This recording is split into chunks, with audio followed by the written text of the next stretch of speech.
الحمدللہ رب العالمین والصلاة والسلام علی محمد الامین اعوذ باللہ من الشیطان الرجیم بسم اللہ الرحمن الرحیم۔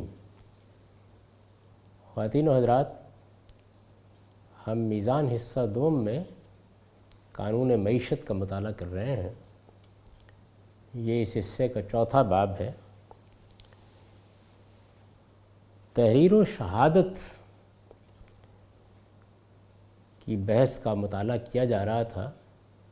اس میں احکام کا خلاصہ بیان کرنے کے بعد میں نے یہ عرض کیا تھا کہ اب اس میں جو اہم چیزیں ہیں ان پر ہم گفتگو کریں گے، لیکن رہن کا معاملہ باقی رہ گیا، اس کو بھی پڑھ لیجئے۔ آیات کے آخر میں اللہ تعالیٰ نے رہن کا حکم بیان فرمایا ہے، یہ جس کو آپ کہتے ہیں کہ فلاں چیز گروی رکھ دی گئی۔ رہن کا حکم بیان فرمایا ہے کہ آدمی سفر میں ہو اور کوئی لکھنے والا نہ ملے۔ یہ دیکھیے، حکم یہ ہے کہ آدمی سفر میں ہو اور کوئی لکھنے والا نہ ملے تو قرض کا معاملہ رہن قبضہ کرانے کی صورت میں بھی ہو سکتا ہے۔ یعنی اللہ تعالیٰ نے اس کی اجازت عام حالات میں نہیں دی، اس کی اجازت صرف اس صورت میں دی گئی ہے جب کہ کوئی لکھنے والا نہیں مل رہا۔ ہم سفر میں ہیں، وہاں گواہ نہیں میسر کیے جا سکتے۔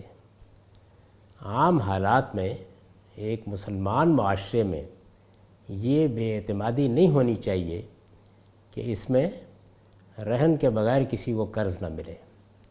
وہ باتیں جو اوپر فرما دی تھیں کہ دستاویز لکھ لو اور گواہ بنا لو، بس وہ کافی ہیں۔ آیات کے آخر میں اللہ تعالیٰ نے رہن کا حکم بیان فرمایا ہے کہ آدمی سفر میں ہو اور کوئی لکھنے والا نہ ملے تو قرض کا معاملہ رہن قبضہ کرانے کی صورت میں بھی ہو سکتا ہے۔ یعنی آپ کوئی چیز دے دیتے ہیں، جیسے کہ مثال کے طور پر سفر میں یہ صورت پیش آ گئی، آپ کو کچھ روپیہ چاہیے تو آپ نے کہا کہ بھائی میری یہ گھڑی رکھ لو، یا کوئی زیور ہے آپ نے کہا کہ یہ رکھ لو اور مجھے قرض دے دو، جب میں اپنے وطن میں پہنچوں گا تو میں یہ واپس لے لوں گا اور تمہیں قرض ادا کر دوں گا۔ یہ گویا ایک طرح کی ضمانت ہوتی ہے۔ جیسے ہمارے ہاں بینک جب قرض دیتے ہیں تو وہ اسی طرح کچھ رہن اپنے پاس رکھ لیتے ہیں۔ اس کے ساتھ یہ بات البتہ واضح کر دی گئی ہے کہ رہن کی اجازت صرف اسی وقت تک ہے جب تک کہ قرض دینے والے کے لیے اطمینان کی صورت پیدا نہیں ہو جاتی۔ اطمینان کی صورت پیدا نہیں ہو جاتی۔ اب یہاں بھی دیکھیے کہ سفر ایک حالت ہے جس کو سامنے رکھا گیا ہے، وہ اصل حکم سے متعلق نہیں ہے۔ اصل چیز کیا ہے کہ اطمینان کی صورت نہیں ہے، گواہ میسر نہیں ہے، کوئی قابل اعتماد فرد نہیں ہے کہ لکھ کے دے سکے۔ یعنی وہ معانے ہونے چاہیے، وہ سفر میں بھی ہو سکتے ہیں اور کسی دوسری صورتحال میں بھی ہو سکتے ہیں۔ اصل بات وہ ہے۔ اسی کی طرف میں نے توجہ دلائی کہ قرآن مجید کا طریقہ یہ ہے، اسلوب یہ ہے کہ اس میں بعض اوقات یہ دونوں چیزیں ساتھ ملی ہوئی ہوتی ہیں۔ یعنی اس میں یہ دیکھنا ہوتا ہے ایک فقیہ کو کہ وہ کیا بات ہے کہ جو اصل کی حیثیت رکھتی ہے، اور وہ کیا چیزیں ہیں کہ جو جس وقت حکم دیا جا رہا ہے اس کی ضرورتوں سے پیدا ہو گئی۔ جب تک قرض دینے والے کے لیے اطمینان کی صورت پیدا نہیں ہو جاتی، اللہ کا حکم ہے کہ یہ صورت پیدا ہو جائے تو قرض پر گواہی کرا کے رہن رکھی ہوئی چیز لازماً واپس کر دینی چاہیے۔ یعنی یہ کوئی پسندیدہ چیز نہیں ہے کہ میں آپ کو 10 روپے قرض دے رہا ہوں اور میں آپ کی گھڑی اتروا کے رکھا لوں، یا میں آپ کو 2 لاکھ روپے قرض دے رہا ہوں تو میں آپ کا مکان گروی رکھ لوں۔ یہ کوئی پسندیدہ چیز نہیں ہے۔ یہ اسی وقت ہونی چاہیے جب اطمینان کی صورت نہ ہو، جب اس کا خدشہ ہو کہ دستاویز بے معنی ہو جائے گی یا لکھوائی ہی نہیں جا سکتی۔ اس طرح کی صورتحال میں اللہ تعالیٰ نے اس کی اجازت دی ہے۔ اللہ کا حکم ہے کہ یہ صورت پیدا ہو جائے تو قرض پر گواہی کرا کے رہن رکھی ہوئی چیز لازماً واپس کر دینی چاہیے۔ استاذ امام اس حکم کی وضاحت میں لکھتے ہیں، جب ایسے حالات پیدا ہو جائیں کہ ایک دوسرے پر اعتماد کے لیے جو باتیں مطلوب ہیں، یہ دیکھیے ایک دوسرے پر اعتماد کے لیے جو باتیں مطلوب ہیں وہ فراہم ہو جائیں۔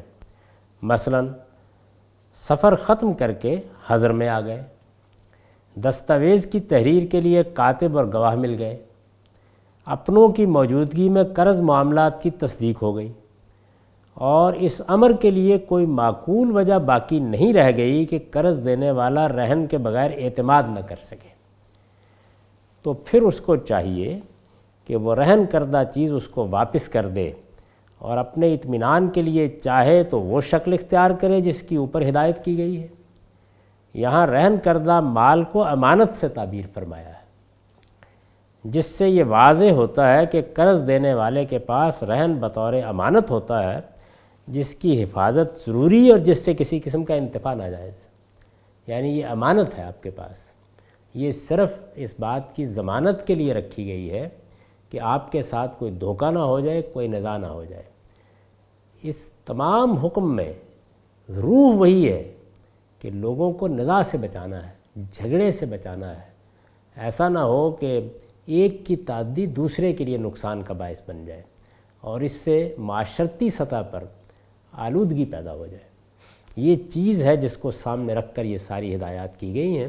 چنانچہ رہن کے بارے میں بھی یہ بتا دیا گیا ہے کہ اعتماد کی صورت نہ ہو، اطمینان کا معاملہ نہ ہو، مثال کے طور پر سفر ہو یا اور اس طرح کی کوئی صورت ہو کہ جس میں گواہ میسر نہ ہوں، دستاویز لکھنا ممکن نہ ہو، تو رہن رکھا جا سکتا ہے، لیکن جیسے ہی یہ صورتحال پیدا ہو جائے تو پھر دستاویز لکھوائیے، دوسرے اعتماد کے ذرائع اختیار کیجیے، اور جو چیز اپنے بھائی کی آپ نے رکھی ہوئی ہے وہ ایک امانت ہے، اس کو واپس کر دیجیے۔ اب وہ تبصرہ ہے جس کی طرف میں نے عرض کیا تھا کہ جو اہم چیزیں اس میں آئی ہیں ان کو سمجھنا ہے، اور اس میں سب سے بڑی چیز گواہی ہے۔ دو مردوں اور دو مرد نہ ہوں تو ایک مرد اور دو عورتوں کی گواہی کا جو ضابطہ ان آیات میں بیان ہوا ہے، اس کا موقع اگرچہ متعین ہے، لیکن ہمارے فقہا نے اسے جس طرح سمجھا ہے اس کی بنا پر ضروری ہے کہ یہ دو باتیں اس کے بارے میں بھی واضح کر دی جائیں۔ یعنی اس میں یہ ہوا ہے کہ ہمارے فقہا نے اس کو یہ بات جہاں ہے وہاں سے اٹھایا ہے اور اس کو ایک قانون کی جگہ پر جا کے رکھ دیا ہے۔ یعنی بات تو آپ آیات کو پڑھ لیجئے، اتنی سی تھی کہ اس وقت کے حالات میں ہم اپنے آپ کو نزاع سے بچانے کے لیے یہ اہتمام کریں، یعنی دستاویز لکھوائیں۔ ہدایت ہمیں کی جا رہی ہے، یعنی آیات کے مخاطب ریاست یا قانون نہیں ہے، مجھے بتایا جا رہا ہے کہ میں لین دین کا معاملہ کر رہا ہوں تو اس میں مجھے یہ احتیاطیں ملحوظ رکھنی چاہیے تاکہ کوئی خرابی نہ پیدا ہو جائے۔ یہ جگہ ہے۔ اب اس سے اٹھایا گیا اور اٹھا کر یہ تاثر دیا گیا کہ قرآن مجید یہ بتا رہا ہے کہ عورتوں کی گواہی اول تو ہونی ہی نہیں چاہیے، اس لیے کہ یہاں یہی کہا گیا کہ دو مردوں گواہ بناؤ۔ اب ظاہر ہے کہ حدود کے معاملات ہیں اور اس طرح کی چیزیں ہیں، واقعاتی شہادتیں ہیں، جرائم پر عدالتوں نے گواہی لینی ہے، اس سب کچھ پہ اس کو پھیلا دیا گیا کہ اول تو ہوگی ہی نہیں، اور اگر ہوگی تو پھر اسی نصاب کے مطابق ہوگی۔ اس میں کیا غلطی ہوئی ہے اس کو بہت اچھی طرح سے سمجھ لینا چاہیے۔ اس کی بنا پر ضروری ہے کہ یہ دو باتیں اس کے بارے میں بھی واضح کر دی جائیں۔ ایک یہ کہ واقعاتی شہادت کے ساتھ اس ضابطے کا کوئی تعلق نہیں۔ واقعاتی شہادت کا مطلب یہ ہے کہ کسی جگہ جرم ہوا ہے، بدکاری کا ارتکاب ہوا ہے، چوری ہوئی ہے، ڈاکہ ڈالا گیا ہے، اس میں یہ زیر بحث نہیں ہے، وہ معاملہ ہی یہاں موضوع بحث نہیں ہے۔ یعنی وہاں گواہ کا انتخاب میں یا آپ نہیں کرتے۔ جب کوئی واردات ہوئی ہے، کوئی حادثہ ہوا ہے، کوئی چوری ہوئی ہے، کوئی جرم ہوا ہے، تو اس موقع کے اوپر یہ میرے پاس یا آپ کے پاس اختیار نہیں ہوتا کہ وہاں دو مردوں کو لے جایا جائے کہ تم گواہی دینے کے لیے آ جاؤ، اور اگر کوئی چوری کرنے آیا ہے تو وہ بھی ساتھ دو مرد لے کے نہیں آئے گا، اور جس کے گھر میں چوری ہوئی ہے وہ بھی پہلے سے اہتمام کر کے نہیں بیٹھا ہوا ہوگا۔ واقعاتی شہادت یہاں زیر بحث ہی نہیں ہے۔ ایک یہ کہ واقعاتی شہادت کے ساتھ اس ضابطے کا کوئی تعلق نہیں ہے، یہ صرف دستاویزی شہادت سے متعلق ہے۔ دستاویزی شہادت میں ہر شخص جانتا ہے کہ دستاویزی شہادت کے لیے گواہ کا انتخاب ہم کرتے ہیں، اور واقعاتی شہادت میں گواہ کا موقع پر موجود ہونا ایک اتفاقی معاملہ ہوتا ہے۔ ہم اگر کوئی دستاویز لکھتے ہیں یا کسی معاملے میں کوئی اقرار کرتے ہیں تو ہمیں اختیار ہے کہ اس پر جسے چاہے گواہ بنائیں۔ یعنی میں نے آپ نے کوئی مکان خریدا یا بیچا ہے یا کوئی قرض دیا ہے تو یہ ہمارا اختیار ہے۔ اس موقع پر ہی یہ ہدایت کی جا سکتی ہے جو قرآن مجید نے کی ہے۔ واقعاتی شہادت میں تو گواہ کے انتخاب کا میرے یا آپ کے پاس اختیار ہی نہیں ہے۔ ہم اگر کوئی دستاویز لکھتے ہیں یا کسی معاملے میں کوئی اقرار کرتے ہیں تو ہمیں اختیار ہے کہ اس پر جسے چاہے گواہ بنائیں، لیکن زنا، چوری، قتل، ڈاکہ اور اس طرح کے دوسرے جرائم میں جو شخص بھی موقع پر موجود ہوتا ہے وہی گواہ قرار پاتا ہے۔ چنانچہ شہادت کی ان دونوں صورتوں کا فرق اس قدر واضح ہے کہ ان میں سے ایک کو دوسری کے لیے قیاس کا مبنی نہیں بنایا جا سکتا۔ یعنی جن لوگوں نے اس آیت کو سامنے رکھ کر اس سے حدود کی گواہی پر قیاس کیا ہے یا دوسرے جرائم کی گواہی پر قیاس کیا ہے، یہ واقعہ ہے کہ انہوں نے ایک بڑی غلطی کا ارتکاب کیا ہے۔ ان دونوں میں بالکل کوئی تعلق نہیں ہے۔ ان میں سے ایک کو دوسری کے لیے قیاس کا مبنی نہیں بنایا جا سکتا۔ یہ ایک بات۔ دوسری یہ کہ آیت کے موقع و محل اور اسلوب بیان میں اس بات کی گنجائش نہیں ہے کہ اسے قانون و عدالت سے متعلق قرار دیا جائے۔ یعنی ایک دوسری چیز بھی ہے کہ جو کچھ کہا گیا ہے وہ قانون یا عدالت کو نہیں کہا گیا کہ تم کوئی مقدمہ اس وقت نہ سننا جب تک کہ تحریر کر کے اس کے اوپر کوئی دستاویز نہ پیش کی گئی، یا تم یہ مقدمہ اس وقت نہ سننا جب تک کہ 2 مرد گواہ نہ آئے، یہ نہیں کہا گیا۔ جب ایک معاملہ قاضی کی عدالت میں آ گیا ہے تو وہاں جو قرینہ بھی ہوگا، جو شہادت بھی ہوگی، قاضی کے پیش نظر یہ ہونا چاہیے کہ اگر کوئی جرم ہوا ہے تو مجرم کیفر کردار کو پہنچے، اور اگر کسی کا حق تلف ہوا ہے تو اس کا حق اس کو دلوایا جائے۔ وہ ان شرائط کے ساتھ مقدمہ نہیں لیتا، اور قرآن مجید نے اس کو مخاطب ہی نہیں کیا۔ دوسری یہ کہ آیت کے موقع و محل اور اسلوب بیان میں اس بات کی گنجائش نہیں ہے کہ اسے قانون و عدالت سے متعلق قرار دیا جائے۔ اس میں عدالت کو مخاطب کر کے یہ بات نہیں کہی گئی کہ اس طرح کا کوئی مقدمہ اگر پیش کیا جائے تو مدعی سے اس نصاب کے مطابق گواہ طلب کرو، یہ نہیں کہا گیا۔ اس کے مخاطب، اور یہ بڑی اہم چیز ہے کہ یہ دیکھا جائے کہ آیت میں کس سے بات کی جا رہی ہے۔ اس کے مخاطب ادھار کا لین دین کرنے والے ہیں، اور اس میں انہیں یہ ہدایت کی گئی ہے کہ وہ اگر ایک خاص مدت کے لیے اس طرح کا کوئی معاملہ کریں تو اس کی دستاویز لکھ لیں، اور نزاع اور نقصان سے بچنے کے لیے ان گواہوں کا انتخاب کریں۔ یعنی پہلی بات یہ کہی گئی کہ دستاویز لکھ لیں، اور نزاع اور نقصان سے بچنے کے لیے ان گواہوں کا انتخاب کریں جو پسندیدہ اخلاق کے حامل، ثقہ، معتبر اور ایماندار بھی ہوں، اور اپنے حالات و مشاغل کے لحاظ سے اس ذمہ داری کو بہتر طریقے پر پورا بھی کر سکتے ہوں۔ یعنی جو بات کہی گئی ہے وہ یہ نہیں ہے کہ مرد ہوں یا عورتیں ہوں، بلکہ وہ گواہ منتخب کیے جائیں جو اپنے حالات و مشاغل کے لحاظ سے اس ذمہ داری کو بہتر طریقے پر پوری کر سکتے ہوں۔ اب ظاہر ہے کہ اس وقت کے تمدنی حالات میں مرد ہی یہ ذمہ داری پوری کر سکتے تھے۔ یہ وجہ ہے اس کی، یہی وجہ ہے کہ اس میں اصلاً مردوں ہی کو گواہ بنانے اور 2 مرد نہ ہوں تو ایک مرد کے ساتھ 2 عورتوں کو گواہ بنانے کی ہدایت کی گئی ہے، تاکہ گھر میں رہنے والی یہ بیوی، یعنی اس وقت یہ گھر میں رہنے والی بیوی ہے۔ یہ زمانہ نہیں ہے جس میں اب ہم جی رہے ہیں کہ عورتیں وکیل بن گئی ہیں اور ڈاکٹر بن گئی ہیں اور مقدمات لڑ رہی ہیں اور ملازمتیں کر رہی ہیں اور باہر کے معاملات میں خدمات انجام دے رہی ہیں اور دفتروں میں بیٹھی ہوئی ہیں اور ہوائی جہاز اڑا رہی ہیں۔ یہ زمانہ نہیں ہے۔ یعنی وہ بیوی گھر میں رہنے والی ہے، تاکہ گھر میں رہنے والی یہ بیوی اگر عدالت کے ماحول میں گھبراہٹ میں مبتلا ہو تو گواہی کو ابہام و اضطراب سے بچانے کے لیے ایک دوسری بیوی اس کے لیے سہارا بن جائے۔ یعنی ایک خاتون جو مردوں میں کبھی بیٹھی نہیں ہے، جو مردوں کے معاملات میں کبھی شریک ہی نہیں ہوئی ہے، آپ نے اس کو گواہ بنا دیا، کوئی نزاع پیدا ہو جائے تو اس کے بعد اس کو جا کے مردوں ہی سے بات کرنی پڑے گی، اور یہ چیز اگر اچانک ہو تو بڑی گھبراہٹ کا باعث بن جاتی ہے، اور اس میں بعض اوقات وہ باتیں جو پوری طرح ذہن میں ہوتی ہیں وہ بھی مستحضر نہیں رہتی. یہ ہے وہ چیز جو قرآن نے کہی ہے. اس کے یہ معنی ظاہر ہے کہ نہیں ہے اور نہیں ہو سکتے کہ عدالت میں مقدمہ اسی وقت ثابت ہوگا جب کم سے کم 2 مرد یا 1 مرد اور 2 عورتیں اس کے بارے میں گواہی دینے کے لیے آئے. یہ نہیں کہا قرآن مجید نے. یہ ایک معاشرتی ہدایت ہے، یعنی یہ قانونی چیز نہیں ہے. اس کا عدالت سے، قانون سے کوئی تعلق نہیں ہے.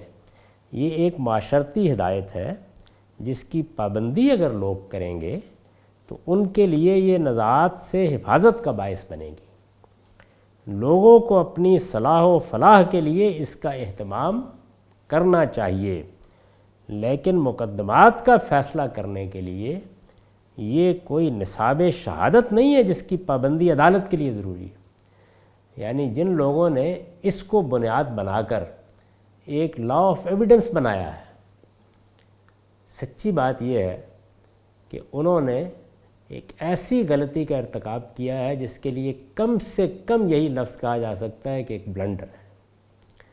کسی طرح بھی ان دونوں چیزوں کا کوئی تعلق نہیں ہے. ہمارے ہاں بھی بدقسمتی سے اسی طرح کا قانون بنا دیا گیا ہے، اس لیے کہ جو ہماری فقہ میں ہے اسی کو بنیاد بنایا گیا. چنانچہ اس موضوع پر جب عدالت میں بحث ہوئی اور مجھے بھی اس میں جانے کا موقع ملا تو میں نے اس وقت کے شرعی عدالت کے چیف جسٹس صاحب سے پوچھا کہ مجھے یہ بتائیے کہ آپ کے پاس ایک بوڑھی عورت اپنا مقدمہ لے کے آئے اور وہ یہ کہے کہ دیکھیے میرے گھر پر ان لوگوں نے قبضہ کر لیا ہے اور مجھے کچھ پیسے انہوں نے دیے تھے لیکن اس کے بعد باقی رقم کی ادائیگی نہیں کی ہے، تو آپ اس سے کہیں گے کہ بیوی دستاویز نہیں لکھی تو میری عدالت سے نکل جاؤ؟ نہیں، آپ کا کام یہ ہے کہ آپ شہادتیں طلب کریں، آپ گواہ طلب کریں. آپ گواہ نہ ہوں، شہادتیں نہ ہوں تو کرائن کو دیکھیں. ایسی بہت سی چیزیں ہیں جن کی بنیاد پر آپ فیصلہ کر سکتے ہیں. آپ کا یہ کام نہیں ہے. یہ آیت آپ کو مخاطب کر کے یہ نہیں کہہ رہی کہ دستاویز ہو اور 2 مرد گواہ ہوں تو مقدمہ سنو گے یا فیصلہ کرو گے یا انصاف دو گے. یہ ہرگز نہیں کہہ رہی. لیکن مقدمات کا فیصلہ کرنے کے لیے یہ کوئی نصاب شہادت نہیں ہے جس کی پابندی عدالت کے لیے ضروری ہے.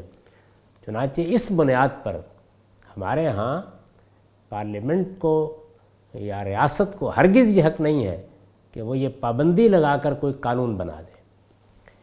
چنانچہ اس سلسلے کی تمام ہدایات کے بارے میں فرمایا ہے کہ یہ طریقہ اللہ کے نزدیک زیادہ مبنی بر انصاف ہے، گواہی کو زیادہ درست رکھنے والا ہے اور اس سے شبہوں میں پڑنے کا امکان کم ہو جاتا ہے. یعنی مجھے ہدایت کی گئی ہے کہ میں اگر اس کا اہتمام کروں گا تو مجھے اس سے یہ فائدے حاصل ہوں گے. یعنی مجھے انصاف حاصل کرنے میں سہولت ہوگی، میری گواہی بالکل واضح رہے گی اور کوئی شبہ نہیں ہوگا کہ جس میں میرا حق تلف ہو جائے. یہ بتایا ہے. اس موضوع پر میں نے ایک تفصیلی مضمون لکھا ہے برہان میں. اس کے کچھ حصے اب میں آپ کے سامنے پیش کرتا ہوں. اس سے مقصود یہ ہے کہ اس بحث کے وہ گوشے بھی سامنے آ جائیں جو بالعموم ہمارے ہاں استدلال کے موقعوں پر سامنے آتے ہیں. اور یہ اس لیے ضروری ہے کہ بدقسمتی سے ہماری فقہ میں بھی یہ معاملہ یہی صورت اختیار کر گیا ہے اور ہمارے ہاں ہمارے ملک میں بھی اسی بنیاد پر ایک قانون شہادت بنا دیا گیا ہے. قانون شہادت ہی کے زیر عنوان یہ مضمون برہان میں ہے. میں نے اس میں لکھا ہے کہ ثبوت جرم کے لیے قرآن مجید نے کسی خاص طریقے کی پابندی لازم نہیں ٹھہرائی. یعنی کوئی جرم ہوا ہے تو اللہ تعالیٰ نے بعض جرائم کی سزائیں تو یقیناً بیان فرمائی ہیں، لیکن ہمیں اس کا پابند نہیں کیا کہ 2 گواہ ہوں گے تو چوری ثابت ہوگی، 2 گواہ ہوں گے تو ہرابہ ثابت ہوگا. یہ پابندی نہیں لگائی. اس لیے یہ بالکل قطعی ہے کہ اسلامی قانون میں جرم ان سب طریقوں سے ثابت ہوتا ہے جنہیں اخلاقیات قانون میں مسلمہ طور پر ثبوت جرم کے طریقوں کی حیثیت سے قبول کیا جاتا ہے. قبول کیا جاتا ہے یعنی ہو سکتا ہے کہ ایک دور میں کچھ طریقے مقبول ہوں، دوسرے میں کچھ اور طریقے سامنے آ جائیں، اور جن کے بارے میں عقل تقاضا کرتی ہے کہ ان سے اسے ثابت ہونا چاہیے.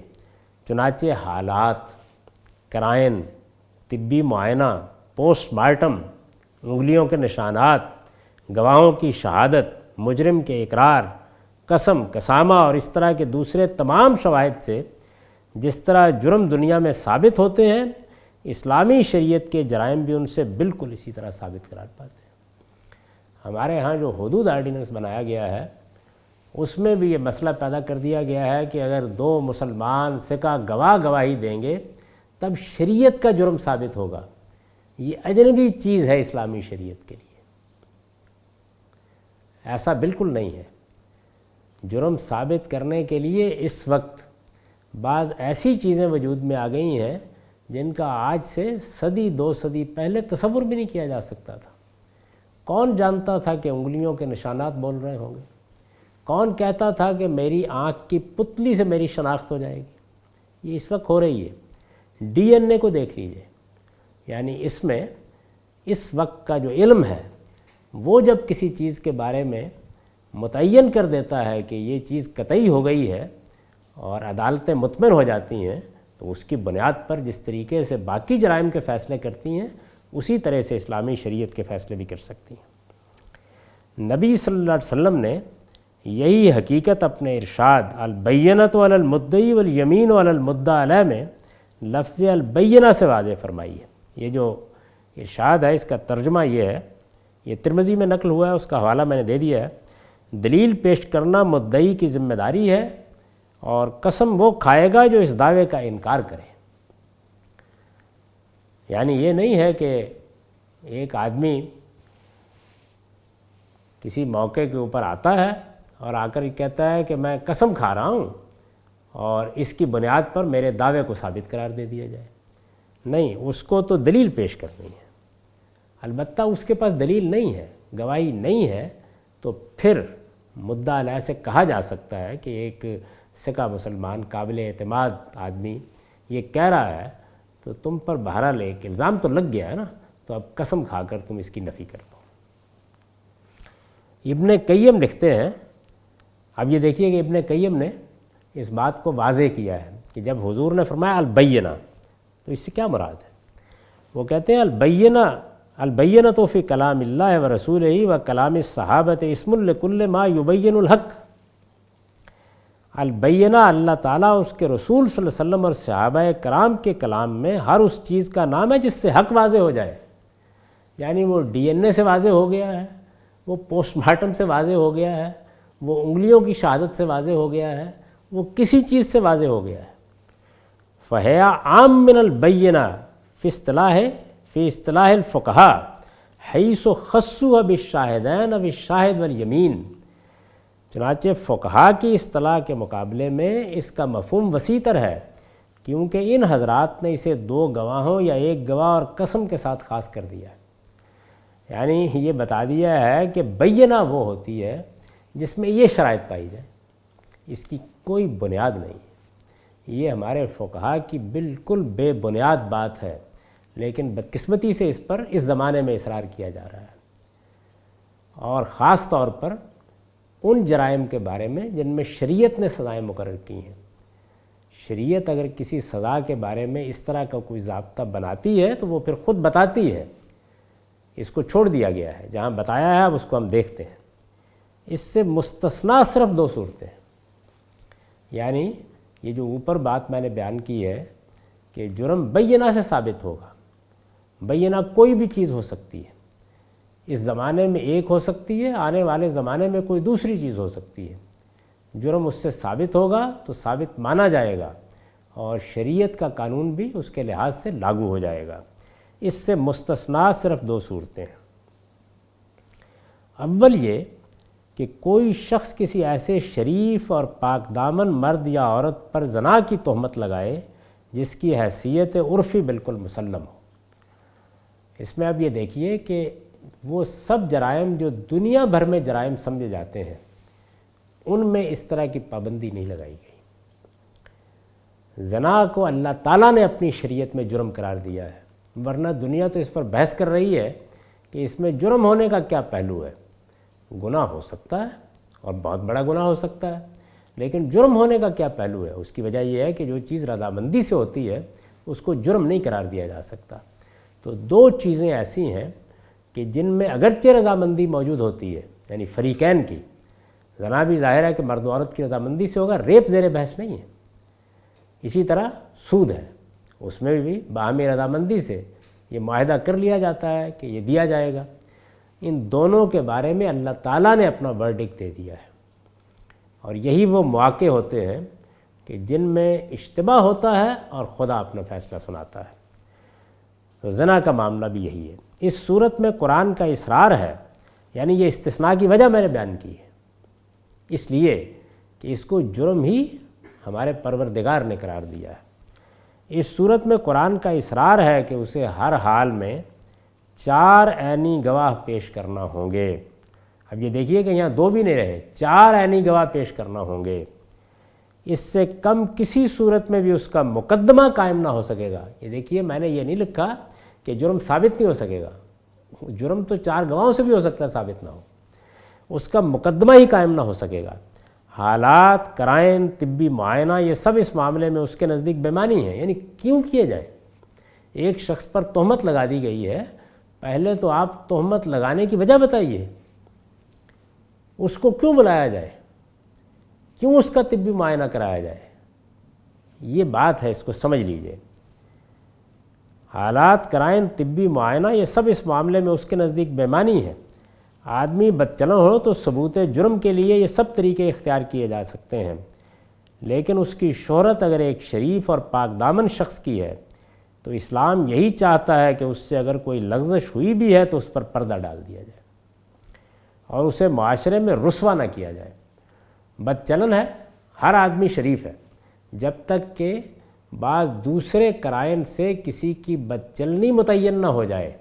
وہ متعین ہوگی تو پھر عدالت دوسرا طریقہ اختیار کر سکتی ہے، لیکن عام حالات میں ہر آدمی شریف ہے۔ اس سے اگر کوئی لغزش ہوئی بھی ہے تو اس پر پردہ ڈال دیا جائے اور اسے معاشرے میں رسوا نہ کیا جائے۔ چنانچہ اس صورت میں وہ 4 عینی شہادتوں کا تقاضا کرتا، اور الزام لگانے والا اگر ایسا نہ کر سکے تو اسے لازماً قذف کا مجرم ٹھہراتا ہے۔ یعنی اس میں یہ سختی کی ہے کہ تم آئے ہی کیوں ہو؟